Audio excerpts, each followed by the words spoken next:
Here it is, finally, the Drakerys starter set. This is the English edition by Don't Panic Games. Finally came in on the Kickstarter. Had a little bit of time to open up some of the character packs that came either in these boxes or just individually by themselves. They already come assembled, which is good and bad. The good is you don't have to spend the time putting them together, I guess. But the bad is, like, they're not all glued in flush with the base, and these are some pretty cool bases. There's so much variety in them, and they're already textured, kind of ready to go out of the box, so a little bit of a bummer, but it's still pretty cool. Let's take a quick look.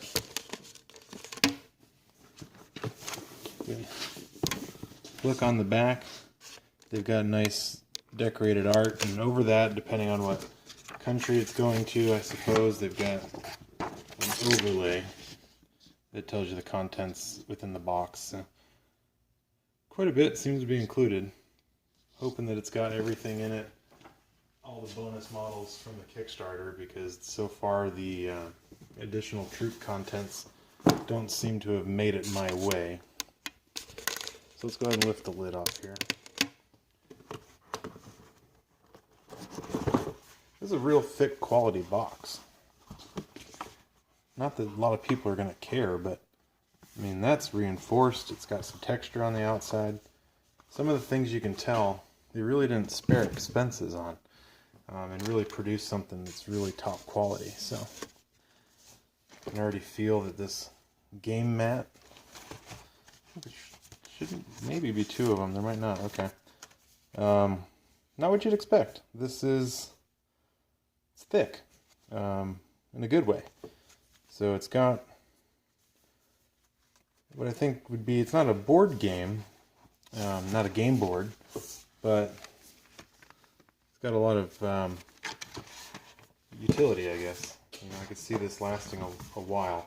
It's also not something like a fat mat or one of those other high-end mats. They called it a vinyl mat, so I guess that feels like a slick kind of paper, but maybe that's vinyl. I'm not sure. Or maybe the vinyl mats that come in the other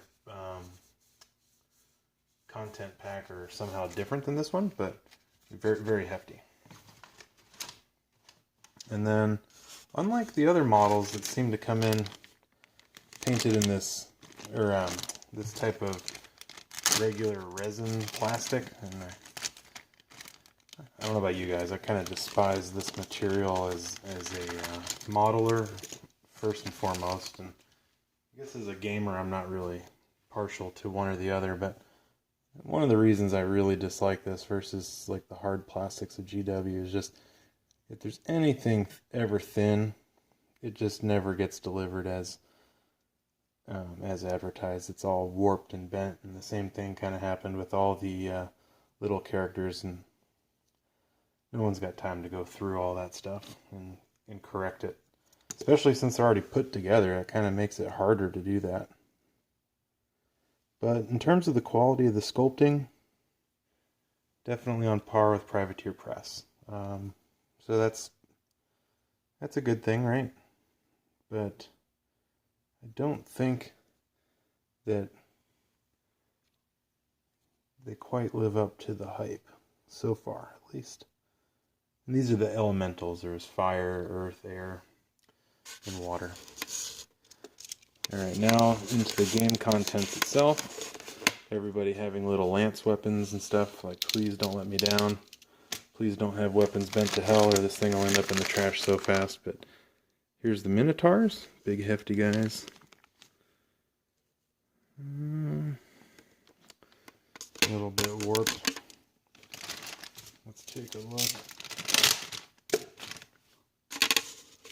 Alright, let's get these bad boys out of here. The colored plastics are, every army and their core set comes in a different colored plastic. So here's a Minotaur with like a hammer, and here's a Minotaur with an axe. In the starter box they already come assembled, so you don't have any, well, maybe they're assembled, so you don't really have a choice of different weapons to put on them. But yeah, hopefully these glue together with some super glue, because so far we've got a casualty that doesn't look like it had any glue on its arm. unfortunately. Let's get into the orcs. These are just the ordinary orc warriors. Lay out here in front of you. Got typical axe and shield. Got quite a few of those. 1, 2, 3.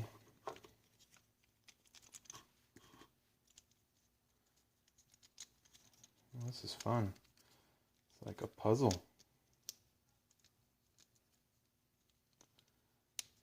For crap's sake, okay. 4, 5. Some more bent up weapons, that's all fun. 6, 7, 8, 9, 10, 11, and 12 of the regular troops, and then this one looks like it's some sort of boss. So it's got tusks and like a bigger fist weapon. These guys are kind of like the brutes. Not sure what they're all called. Probably called brutes. This guy's got like kettlebells as weapons. He's on the much bigger base than even the boss model. He's more along the lines of this special hero that they provided in the Kickstarter. So there's 3 of those big characters. Not overly exciting other than their size. They're not quite like trolls. I guess they're a little smaller than the Minotaurs. If you can see over there, we got the brutes. And then we got the Minotaurs that stand a little bit taller than them. First thought is that the colored plastics are a little strange, but then I just thought to myself about how all of this is probably manufactured by the same place that makes Privateer Press after touching all the materials. And they just switched to colored plastics too, so must be the way things are going. Here's the Isaurians. Isaurians. I haven't figured out how to pronounce it. It is Erosia. So